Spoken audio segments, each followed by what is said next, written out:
there! This is Veena from Atta Cake, the channel that's about baking and much more. Here's where you'll find quick and tasty recipes for new cooks and those with less time to spend in the kitchen. And if you're looking for authentic ingredient proportions and all the essential instructions for each recipe, you've come to the right place. Okay then, let's get cracking with today's recipe.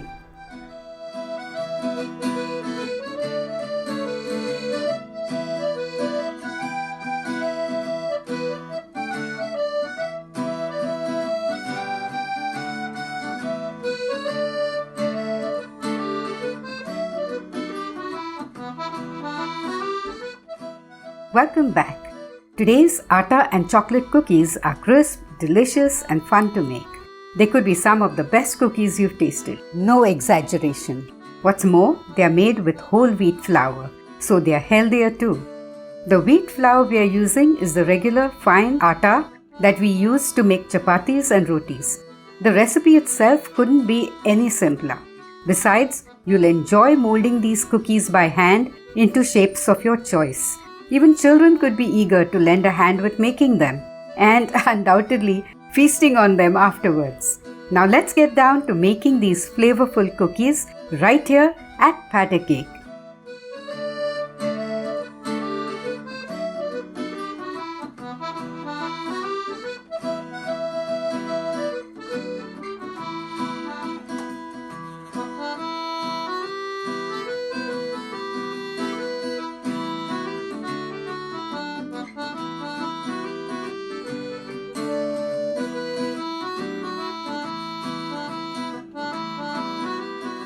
Measuring ingredients correctly is an essential part of baking.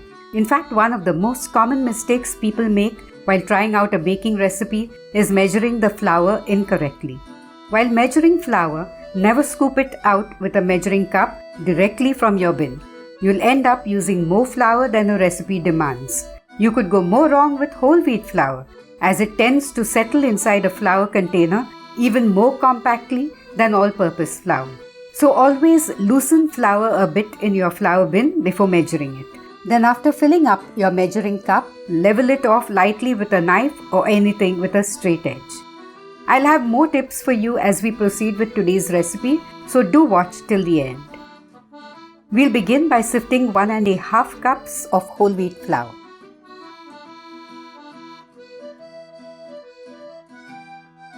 Now let's keep that aside. And then into a mixing bowl transfer 150 grams of salted butter. That's 1.5 packets or around half a cup plus 3 tablespoons of butter.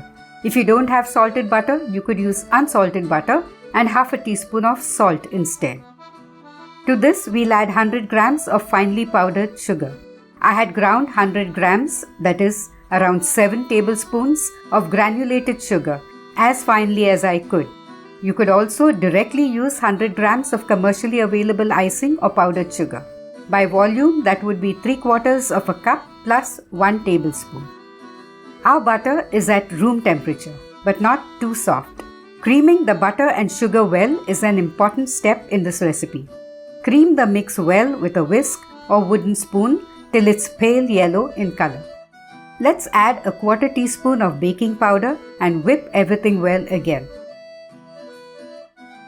It's now time to mix in our sifted flour. We'll add around half of it first, then switch to a spatula before adding the remaining flour, so we can clean the sides of the bowl as we keep mixing everything. Now, working with our hands, let's try and bring everything together into a shaggy dough. Refrain from trying to knead this dough. Just press it all together into one firm mass. We'll add some milk, but just around a teaspoon at a time to ensure we add the minimum amount needed to form a moldable dough, not a drop extra. I'm adding half a tablespoon as I feel that's all this dough will need. Depending on how you've measured your different ingredients, you might need anywhere from 1 teaspoon to around 1 tablespoon of milk. I bake these cookies often and I've had to mix in varying amounts of milk myself. So stop when the dough just comes together. At this stage, we'll transfer the dough to a wooden bowl. There's no need to dust it with flour. This seems just right. We'll divide it roughly into 2 parts. I'll transfer 1 part back to our glass bowl and mix in 1½ tablespoons of cocoa powder. To offset the dryness brought about by the addition of cocoa powder and restore the consistency of the dough, I'll add around half a teaspoon of milk. So now we have a buttery dough and a chocolatey one. Neither of these needs any added flavor or essence. I'm going to use this bottle cap and a cookie cutter to cut out a few of the biscuits, and I'll use this potato masher to imprint a design on a few others.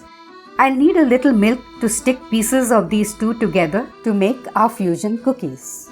And now comes the fun part. I'm going to show you a few shapes and designs you could make using just your hands and simple tools around the house. This is just to inspire you towards creating designs and shapes of your own. But notice how the edges of the pieces I flattened tend to be jagged and cracked. This indicates the consistency of the dough is just right. Don't add more milk to the dough to make it smoother. Rather, just neaten the edges of the pieces you mold. That's not difficult at all. Even if you choose to roll out the dough and cut out shapes with a cookie cutter, the sheet of dough should have cracked edges. I repeat, the dough shouldn't be too soft. You could say today's cookies are mainly freestyle cookies. There'll be no restrictions on your imagination or the shapes you come up with.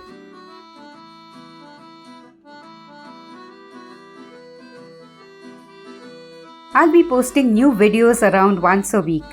So if you haven't subscribed to my channel as yet, I urge you to do it right away. The notification bell will alert you every time I post another one of my quick and tasty recipes.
I finished making all the cookies, some small, some of medium size, and will bake them in 2 batches.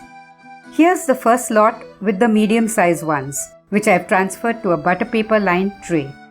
Now off to the oven with them. Take a look at our perfectly baked cookies. The first lot took 27 minutes to bake. The second one, with smaller cookies, took under 25 minutes.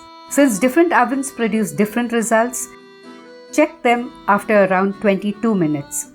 We need to bake these till they are pale brown on the underside. They'll be slightly soft when taken out of the oven, but will become crisp very quickly, like this. So here they are, our wheat flour treats, buttery, chocolatey, crisp biscuits that are so amazingly easy to make. Whatever you call them, biscuits or cookies, enjoy these with your tea or coffee or whenever you want to snack on something irresistibly tasty. Hope you enjoyed today's video and do stop by again for yet another quick and tasty recipe. Till then, take care, happy cooking!